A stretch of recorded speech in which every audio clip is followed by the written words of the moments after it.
Est-ce qu'on peut s'assurer contre le risque des sanctions qui sont imposées, qui pourraient être imposées par le règlement européen en matière de protection des données à caractère personnel, le RGPD?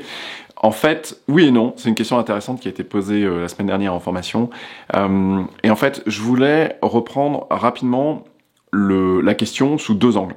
Premier angle, c'est que non, il n'est pas possible de s'assurer de contracter une assurance pour un cas de réalisation d'une infraction pénale.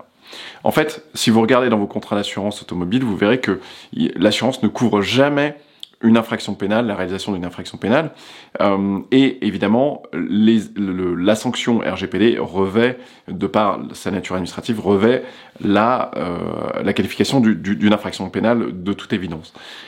Et donc, si vous regardez dans vos contrats d'assurance automobile, vous verrez qu'aucune assurance ne vous couvre pour le fait d'une infraction, par exemple si vous roulez à une vitesse supérieure à la vitesse autorisée, ou si vous êtes en état d'alcoolémie, ça c'est assez classique, et donc, à ce titre, il n'est pas possible d'être assuré pour le non-respect de la loi. Ça, c'est une impossibilité. Par contre, il est tout à fait possible de mettre en place une stratégie de responsabilisation de l'ensemble des acteurs de la chaîne du traitement des données à caractère personnel. Et quand je veux dire responsabilisation, je veux dire la responsabilité juridique, c'est-à-dire vraiment le fait de devoir indemniser le cas échéant en cas de sanction.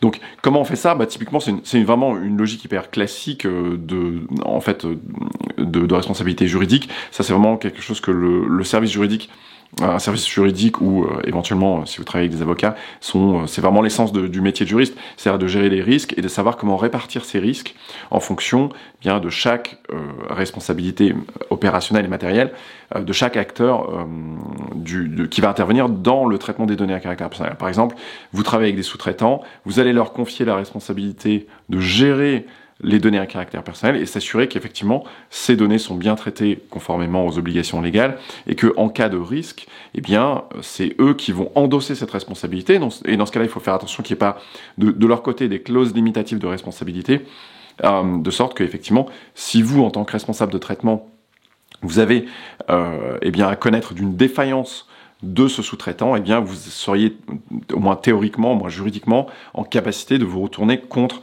ce sous-traitant qui aurait mal traité les données à caractère personnel. On a vu beaucoup de défaillances dans le domaine de la sécurité informatique. Récemment, la CNIL a pas mal sanctionné ça. On a notamment la jurisprudence de l'affaire Orange, dans laquelle effectivement on avait un sous-traitant qui avait mal géré un certain nombre de données à caractère personnel. On avait plus d'1 million d'enregistrements qui s'étaient retrouvés un peu dans la nature.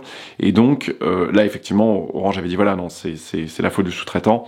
Et effectivement, la CNIL avait quand même sanctionné Orange au regard du fait que, eh bien, l'entreprise n'avait pas mis en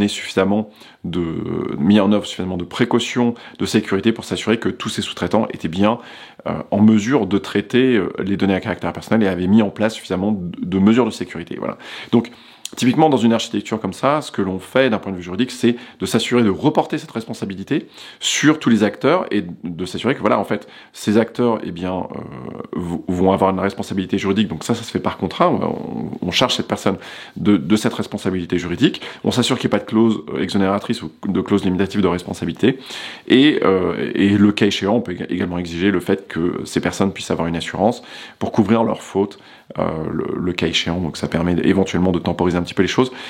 Donc voilà. Donc ça, c'est vraiment deux axes. Si vous êtes consultant et que vous travaillez et que vous fournissez des services relativement au règlement européen, faites attention à mettre en place des clauses limitatives de responsabilité. De votre côté, c'est important de pouvoir limiter sa responsabilité par rapport à ça.